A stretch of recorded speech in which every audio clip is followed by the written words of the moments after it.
Irmãos, eu peço que vocês abram suas Bíblias no livro de 1 João.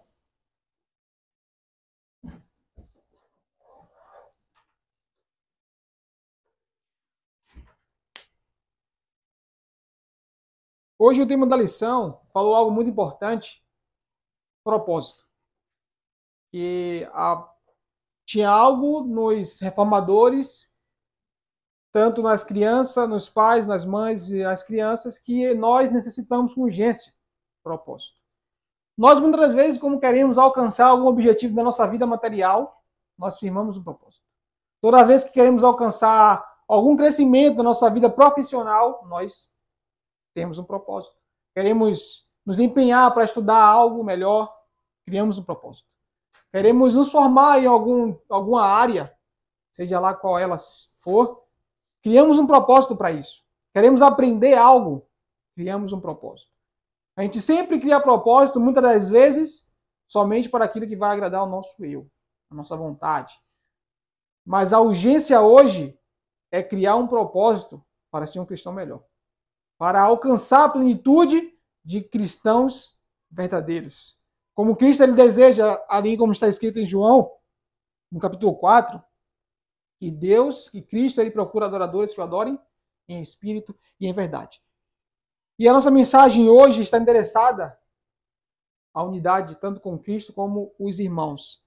E o nosso primeiro texto está ali no livro de 1 João, no capítulo 2, do versículo 8 ao 11.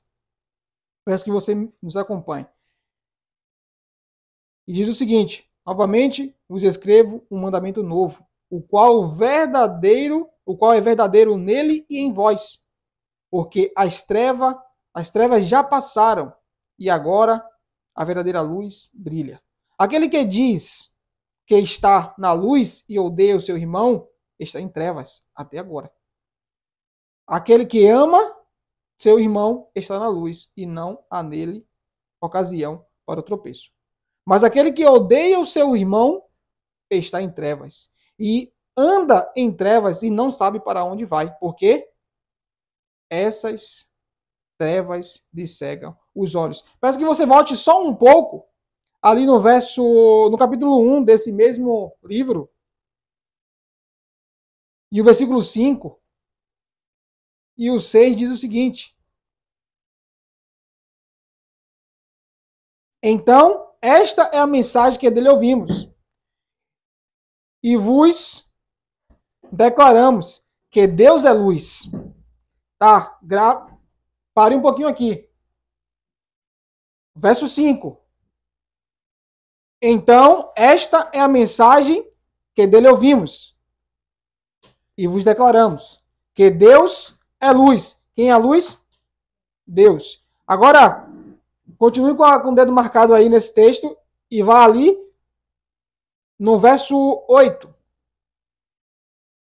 de 1 João, no capítulo 2. O verso 8 diz: novamente vos escrevo um mandamento novo, o qual é verdadeiro nele e em vós.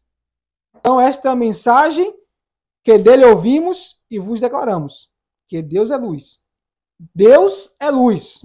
Pare aqui. Agora, o capítulo 2 de 1 João, o verso 8, diz o seguinte: novamente vos escrevo um mandamento novo, o qual é verdadeiro nele e em vós, porque as trevas já passaram, e agora a verdadeira luz brilha. Quem brilha? Quem é a verdadeira luz? Jesus. Olha o que o verso 5 do capítulo 1 diz. Que Deus é luz. Agora, o verso 8 do capítulo 2 diz: porque as trevas já passaram e agora a verdadeira luz brilha. Ou seja, Cristo brilhou para aquelas pessoas. E o verso 9 agora, do capítulo 2. Aquele que diz que está na luz, que está em quem? Em Cristo, como diz ali o verso 5 do capítulo 1, aquele que diz, vamos tirar a palavra luz, não que nós vamos reter a palavra de Deus, mas vamos só dar uma clareza para aquela palavra luz. Aquele que diz que está em Cristo e odeia o seu irmão, está em trevas, até agora. Verso 10. Aquele que ama o seu irmão está em Cristo. como a palavra diz aqui, está na luz, que é Cristo, e não há nele ocasião para tropeço, mas aquele que odeia o seu irmão está em trevas, ou seja, está sem Cristo. Anda em trevas e não sabe para onde vai, porque essas trevas lhe cegaram os olhos. Essa mensagem aqui ela foi endereçada para um povo, né? Ela serve para nós, que a palavra de Deus ela por completo serve para nós, para o nosso ensino, mas ela foi pelo apóstolo João, o apóstolo do amor, como nós conhecemos, ela foi direcionada aos conversos de Éfeso, né? E logo à frente iremos ali abordar um pouco mais sobre essa igreja. Mas antes, vamos ler o primeiro texto, o que a profecia do Senhor nos fala. Mas os primitivos cristãos começaram a procurar defeitos uns nos outros, pensando nos erros alheios, permitindo-se críticas indelicadas. Perderam de vista o Salvador e o grande amor por ele revelado aos pecadores. Tornaram-se mais exigentes no tocante às cerimônias exteriores, mais rigorosos quanto à teoria da fé, mais severos em suas críticas. Em seu zelo por condenar outros, esqueceram-se de seus próprios erros. Esqueceram a lição de amor fraternal que Cristo lhe ensinara. E o mais triste de tudo foi que se demonstraram inconscientes de sua perda. Não perceberam que estavam perdendo a alegria e a felicidade e que logo estariam andando em trevas, tendo excluído do coração o amor de Deus. Ou seja, houve um momento ali que os discípulos ele perderam de vista Jesus. Foi por isso que eu falei que ali a mensagem da escola sabatina ela parecia que vocês sabiam, né?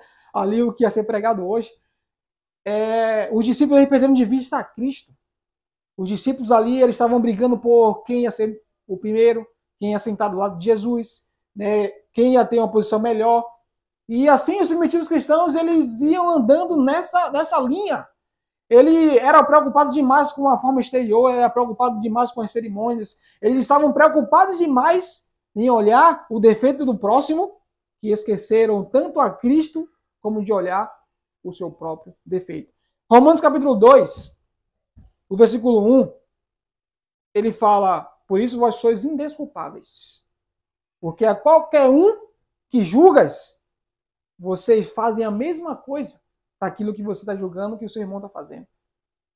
Não exatamente nessas palavras, mas eu estou julgando o meu próximo por algo que ele está fazendo e eu faço algo ou pior ou semelhante.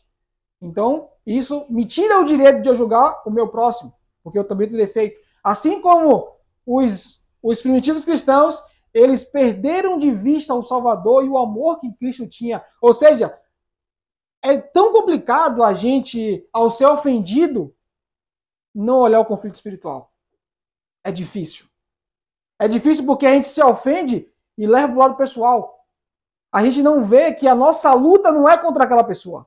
A nossa luta não é contra a carne, como a palavra de Deus já é clara em nos dizer. A nossa luta não é contra o nosso irmão. Infelizmente, ele deu espaço para ser usado. E assim como foram com os primitivos cristãos, eles não estavam conscientes da sua perda. Não perceberam que estavam perdendo a alegria e a felicidade. Aqui esqueceram a lição de amor fraternal que Cristo lhe ensinara. E o mais triste de tudo foi que se demonstraram inconscientes dessa perda. Eles não estavam percebendo o que de mais importante ele estava perdendo.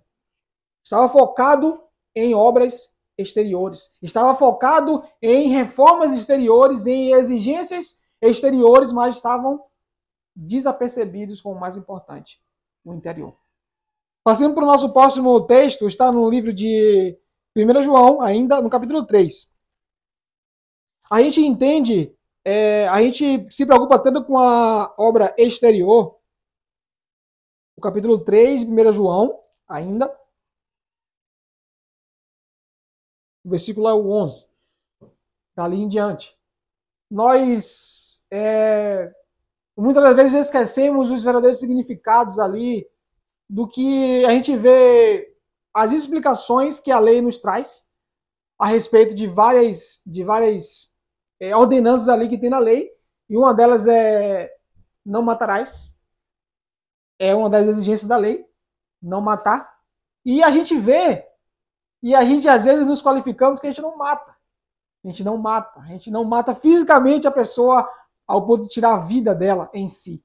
Né? Então a gente engloba somente esse mandamento como algo físico, como algo que a gente tira a vida, tira o fôlego de vida daquela pessoa. Então a gente só qualifica esse mandamento para isso. Mas olha só o que o texto ele vai nos dizer. O verso 11 do capítulo 1, do capítulo 3 de 1 João. Diz assim, verso 11. Porque esta é a mensagem que ouviste desde o princípio, que devemos amar uns aos outros. Verso 12. Não como Caim, que era do maligno, e assassinou o seu irmão. E por que causa assassinou? Porque as suas próprias obras eram más, e as de seu irmão justas. Não vos maravilheis. Eu acho que eu li o versículo errado. Tá certo, 11 a 18. Não tá certo, perdão. Não vos maravilheis, meus irmãos, se o mundo vos odeia. Verso 14. Nós sabemos que passamos da morte para a vida, porque amamos os irmãos. Aquele que não ama o seu irmão permanece na morte. Verso 15. Qualquer que odeia o seu irmão é homicida. Será que podemos qualificar somente o não matarás como tirar a vida de alguém? A palavra de Deus está nos dizendo que se nós odiamos os nossos irmãos, nós somos homicidas. Nós estamos transgredindo a lei no que diz respeito a não matarás. Você consegue entender a importância de estarmos em harmonia um para com o outro? Você consegue entender a urgência? Teve algo que impediu o discípulo de receber o Espírito Santo em sua plenitude. Tinha algo. E tem algo que vai impedir de nós, de muitos, que ele pode impedir de muitos de nós receber a plenitude desse mesmo Espírito e sair para pregar o alto clamor. É o ódio para com o nosso irmão. É o coração não convertido. É esquecer Cristo de vista, assim como os primitivos cristãos. Perderam Cristo de vista, se preocupou com o exterior. Olha só o que o livro de Apocalipse, no capítulo 22, verso 15 diz. Vamos abrir ali.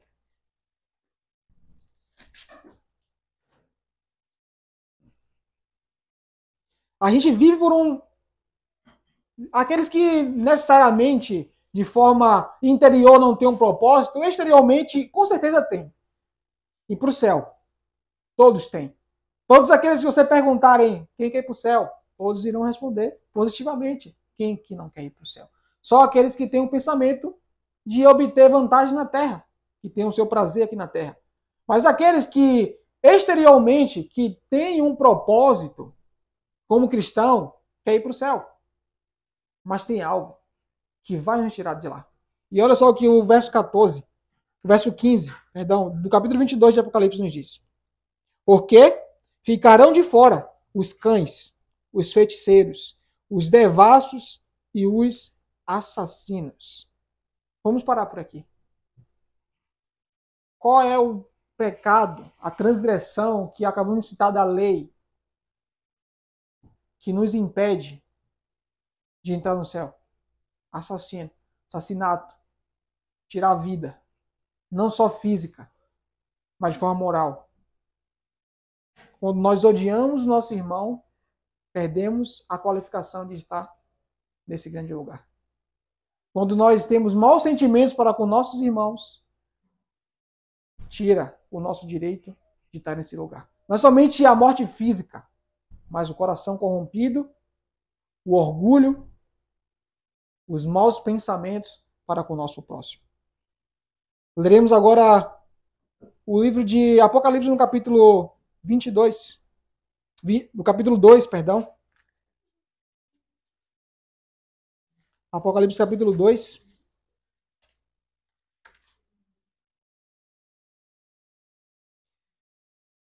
Deus, ele é um Deus justo e ele sempre nos apresenta, ele não só nos mostra os nossos erros, Deus ele é tão justo que nós não merecemos, mas ele mostra as nossas qualidades. E não foi diferente com a igreja de Éfeso. Deus ali ele apresentou a igreja de Éfeso, a qual o apóstolo João falou ali o amor para com os irmãos. No primeiro capítulo que nós lemos, de 1 João, no capítulo 2, versículo 8 a 11, foi endereçada para eles, aos conversos de Éfeso, e Deus, em sua infinita misericórdia, estava vendo esse trabalho. Deus via o trabalho da igreja de Éfeso, Deus via ali o empenho que ele estava tendo. Vamos analisar o que é que Deus fala para essa igreja. No capítulo 2, versículo 1 ao 4.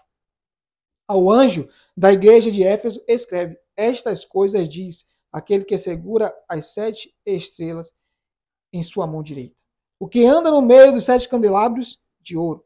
Verso 2: eu conheço as tuas obras. Deus, então aqui a gente pode ter certeza, através dessa palavra, de que Deus está analisando tudo. Deus está vendo tudo. Deus está analisando o esforço. Olha o que Deus diz para a igreja de Éfeso: eu conheço as tuas obras. Eu e o teu trabalho e a tua paciência.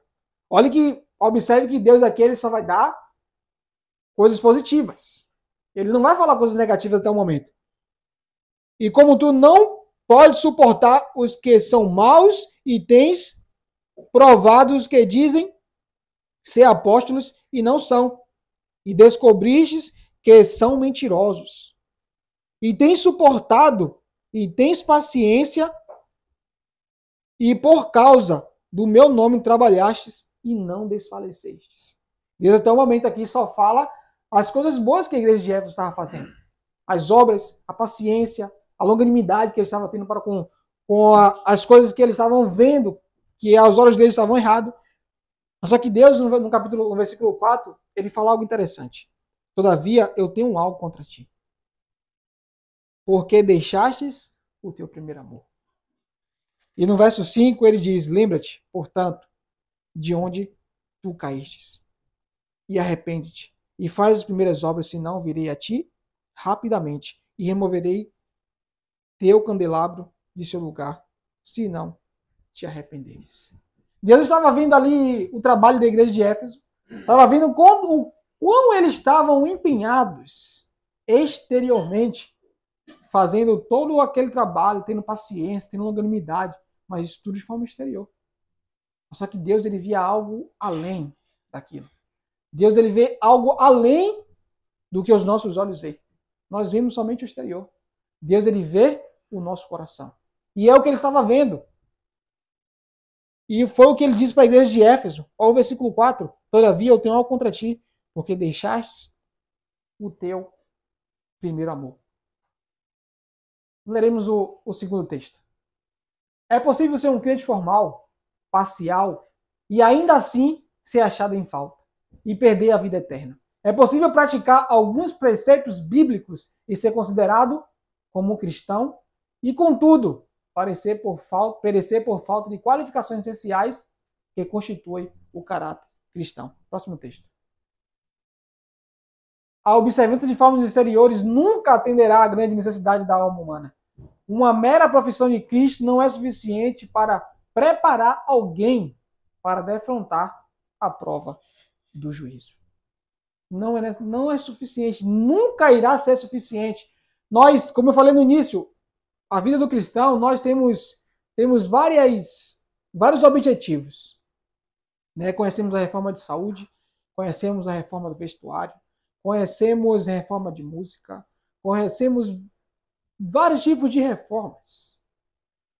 Coisas exteriores, coisas que as pessoas vão ajudar. É importante, irmãos, é extremamente importante. A palavra de Deus diz que a reforma de saúde ela é o braço direito da terceira mensagem angélica. É importante? É extremamente importante. Não descartemos a importância dessas mensagens. Porém, irmãos, o mais urgente, aqui depois de já ter alcançado essas verdades, já está vivendo essas verdades, é a reforma interior. Precisamos com urgência praticar esta reforma. A reforma exterior. A observância de forma exterior nunca atenderá à grande necessidade da alma humana. Nós temos uma necessidade maior do que o exterior. Nós temos uma necessidade que muitas das vezes deixamos passar despercebida, assim como os primitivos cristãos. Esquecer Cristo de vista. Esquecer quem é o nosso modelo, quem devemos imitar. Cristo. Abrindo nossas Bíblias no livro de 1 Coríntios.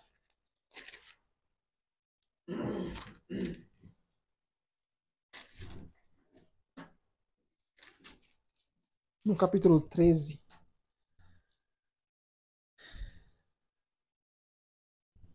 Ainda que eu falasse a língua dos homens e dos anjos, e não tivesse caridade, e eu me tornaria como o bronze ressoante, ou um símbolo tilintante.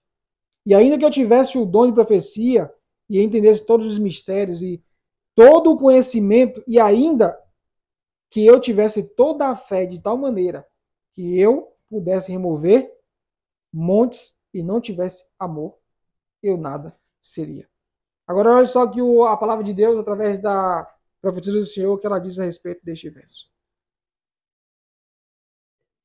O Senhor deseja que eu chame a atenção ao seu povo para o capítulo 13 de 1 Coríntios.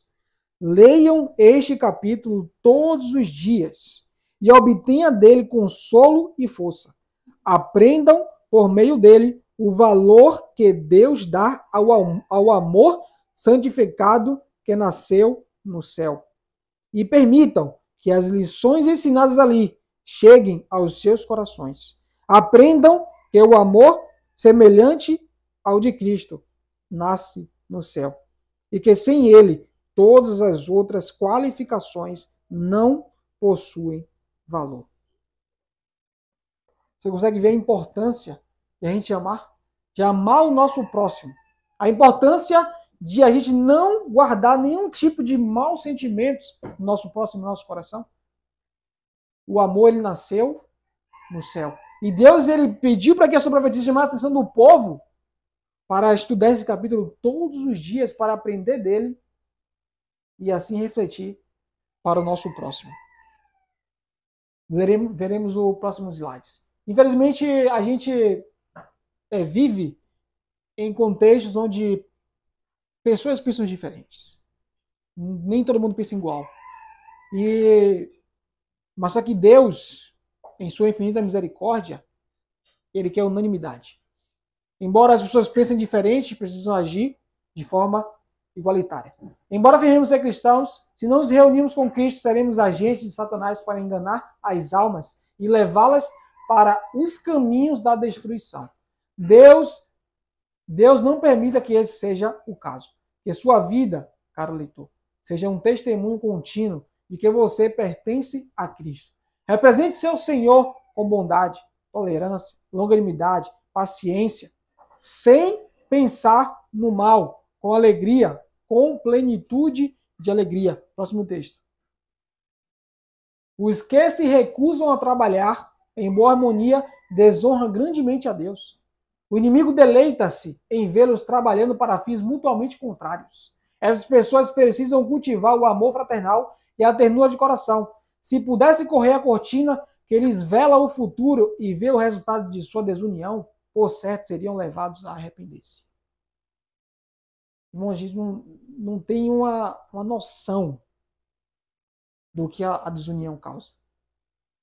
A gente não tem uma noção clara.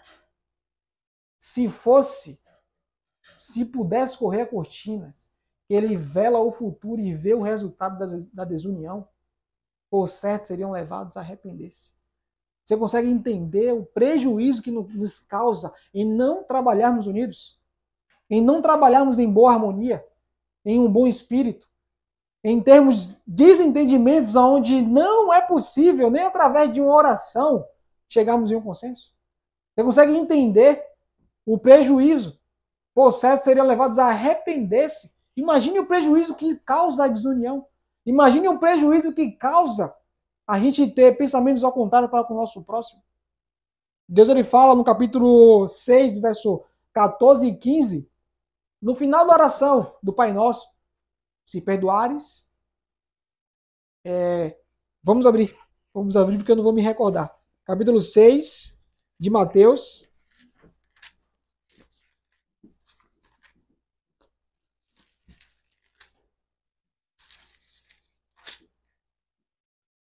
Capítulo 6, 14 e 15.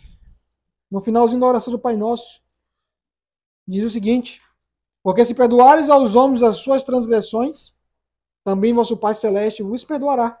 Verso 15. Mas, se não perdoardes aos homens as suas transgressões, também vosso Pai não perdoará as vossas transgressões. Você já parou para analisar que muitas vezes você pode estar orando com um mau sentimento do seu irmão no coração e pedindo perdão e não está sendo perdoado?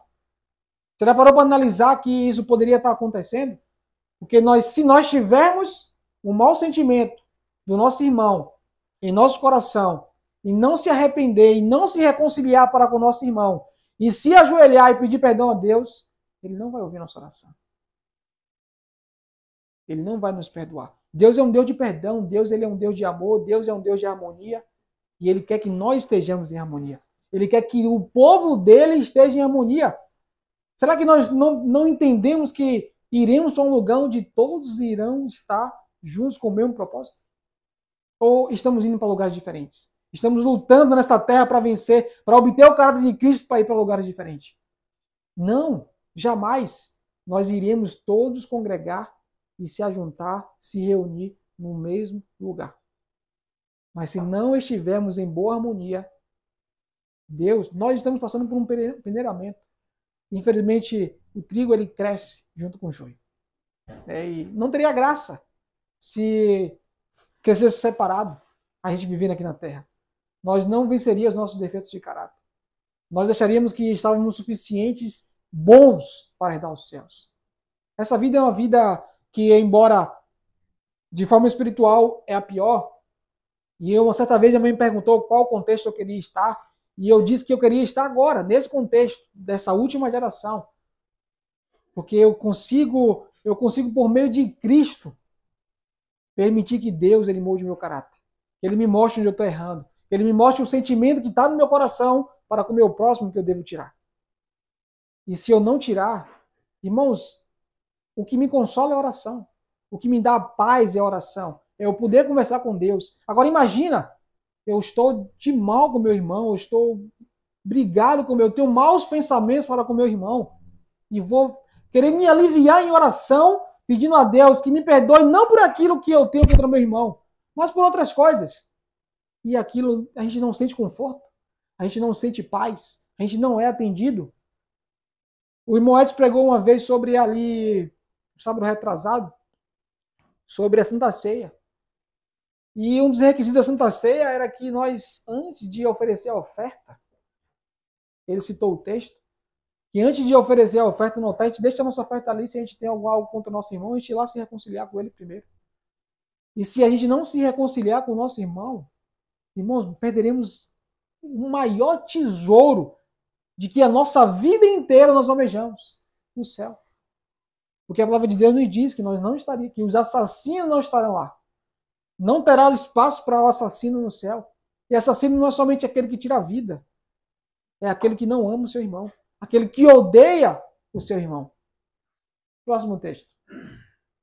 Nossa única segurança. O mundo está a olhar com satisfação para a desunião entre os cristãos. Os infiéis com isso se alegram. Deus requer uma mudança entre o seu povo. A união com Cristo e dos descrentes entre si é nossa única segurança nesses últimos dias. Não tornemos possível que Satanás aponte para os nossos membros da igreja, dizendo: eis como este povo, que se põe sob o estandarte de Cristo, se odeiam entre si. Nada temos que temer deles, enquanto gastam mais esforço combatendo-se mutuamente do que na luta contra as minhas forças. Satanás ele não tá nem aí se nós estamos combatendo um contra os outros. Você consegue entender que nós estamos sendo sempre observados? Os descrentes com isso se alegram. Nós precisamos ser um povo diferente. Precisamos não ser melhores, mas diferente. O que eles veem? Somente reformas exteriores em nós? Será que nós estamos lutando para somente que as pessoas vejam em nós reformas exteriores? Prega? Prega. A forma que você se veste? Prega? Prega. A forma como você se alimenta? Prega? Com certeza prega. Porque é diferente, a pessoa se vê que você tem uma saúde melhor, que você se veste melhor. Uma mulher, quando tá. É mais comum hoje você ver a mulher de forma devassa na rua, de forma chamativa na rua. Mas quando ela vê uma mulher se vestida de forma composta, é diferente. Chama atenção? Chama atenção. Muita atenção. Mas nós que já obtemos esse conhecimento, já seguimos esse propósito, já nos vestimos de forma modesta, já nos alimentamos de forma correta, já ouvimos as coisas que Deus se agrada. Isso é maravilhoso. Mas precisamos avançar. Nós não podemos parar somente nesse ponto. Precisamos reformar o interior. Não nós. E fique claro, Cristo. Permitir que Cristo pratique as obras dele em nós. Abrir espaço em nossos corações para Cristo. É o que precisamos fazer. Qual é a nossa dificuldade hoje? Irmãos, nós precisamos entender que temos um amigo pessoal. Cristo não é somente aquele que faz milagres, que cura aquilo que para os homens é impossível. Não, Cristo é o nosso amigo pessoal. O que é que você tem dificuldade? O que é que você tem? Qual o seu maior problema hoje? Qual é a sua maior dificuldade hoje? Contar para Cristo. Por que não? Por que não falar, Senhor, eu tenho dificuldade nisso. Eu tenho dificuldade em ceder à voz do Espírito de que eu não devo guardar mágoa de tal pessoa. Eu tenho dificuldade em ceder à voz do Espírito. Por que não expressar dessa forma para Cristo? Ele com certeza irá nos atender. Por que não demonstrar a Cristo aquilo que você tem mais dificuldade de fazer? Eu esqueci o livro. Eu acho que eu esqueci o livro que eu precisava mostrar para vocês. Pode passar o próximo slide. E eu vou tentar resumir ali o que aconteceu. Pega ele para mim, por favor.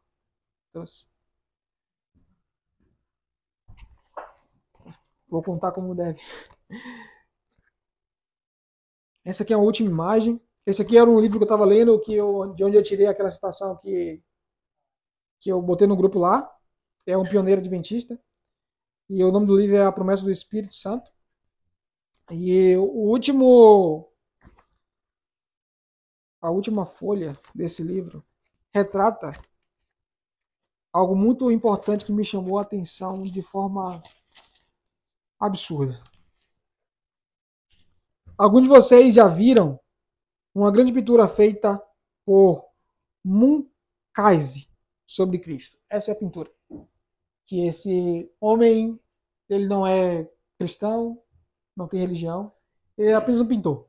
E as coisas que atraíam a ele a pintar eram as pinturas das coisas de Cristo. Crucificação, prisão, coisas que relatassem o cristianismo. Mas ele não era cristão. E ele fez essa pintura. E essa pintura ia ser exibida. Essa pintura estava sendo exibida no Canadá, em Toronto. E lá chegou um marinheiro, rude, grosseiro e malvado para vê-la, para presenciar essa pintura. Ele entrou na sala quando não havia mais ninguém lá. E dando seu dinheiro para a mulher, sentada do lado de dentro da sala, ele entrou e ficou, por um momento, olhando para ela como se fosse dar uma olhada e ir embora. Mas enquanto olhava, ele não conseguia se virar. Ficou ali com os olhos fixos naquela figura central da majestade e amor. Em poucos momentos, ele tirou o chapéu e deixou cair no chão. Depois de mais alguns momentos, ele se sentou em um banco e então pegou um livro que descrevia a pintura e começou a ler. E a cada poucos segundos seus olhos se voltavam para a tela e para a figura de Cristo. A mulher que estava sentada perto da porta o viu levantar a mão e enxugar algumas lágrimas. Ainda assim, ele ficou sentado. 5, 10, 15, 60 minutos se passaram. E ainda o homem ficava ali, como se não pudesse se mexer. Por fim, ele se levantou e vindo suavemente e reverentemente em direção à porta, hesitou para dar uma última olhada. E disse à mulher que estava lá: Senhora, sou um marinheiro rude e malvado. Nunca acreditei em Cristo. Nunca usei o nome dele, exceto em um juramento. Contudo, tenho uma mãe cristã. A minha velha mãe me implorou hoje, antes de voltar para o mar, eu viesse e olhasse a imagem de Cristo. Para agradá-la, eu disse que viria e vim. Eu não achei que alguém acreditasse em Cristo, mas enquanto olhava para aquela forma e aquele rosto, pensei que alguém deve ter acreditado nele. A partir deste momento, sairei daqui como um crente em Jesus Cristo e seguidor dele. Aí, aqui nesse momento aqui, o pioneiro, ele retrata esse acontecimento.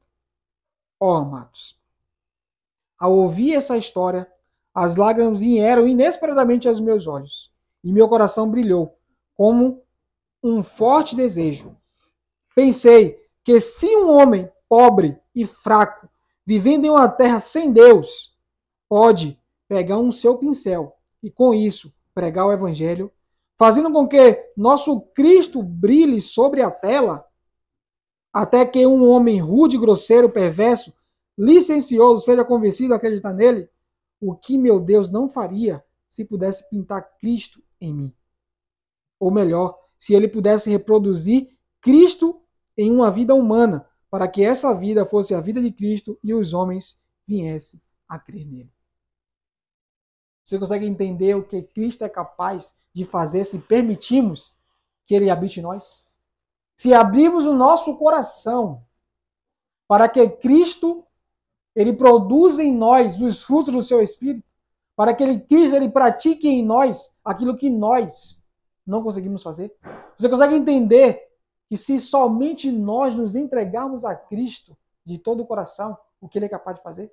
Um homem rude se converteu apenas com uma imagem de um homem que vive em uma terra sem Deus, que não acreditava em Deus, só apenas pintou aquilo ali. E foi possível, e somente aquilo ali levasse alguém que nunca acreditou em Deus a se converter a Cristo e viver em Cristo. Imagine o que é que Deus ele deseja fazer comigo e com você. O que é que Deus ele deseja que nós permitamos. E Deus ele não faz nada sem o nosso consentimento. Irmãos, que nesta manhã a gente não saia daqui com um pensamento simples, com um desejo simples, mas com um propósito de permitir Cristo habitar em nós. É o que precisamos. Pedir que Cristo habite em nós. Confesse a Ele o que é que você tem mais dificuldade. Confesse a Ele qual é o seu desejo, qual é a sua vontade, o que é que você deseja, o que é que você tem dificuldade, o que é que você mais quer almejar espiritualmente, o que é que você precisa aprender. Cristo, Ele quer te ensinar. Cristo, Ele quer me ensinar. Cristo, Ele está esperando por mim e por você abrir o seu coração para que Ele habite. Ele não quer fazer nada forçado, Ele não deseja nos forçar a fazer nada. Ele apenas quer que nós já cheguemos a Ele como cristãos sinceros e dizer a Ele o que é que nós precisamos. E eu quero mudar, eu quero ser diferente, eu quero ser um cristão melhor, eu quero permitir que o Senhor habite em mim. Eu tenho dificuldade de permitir, eu tenho dificuldade de ler a Bíblia, eu tenho dificuldade de aprender, eu tenho dificuldade, Senhor, me ensine, viva em mim, faça em mim o que eu não posso fazer. É isso que necessitamos. Que Deus, Ele nos abençoe.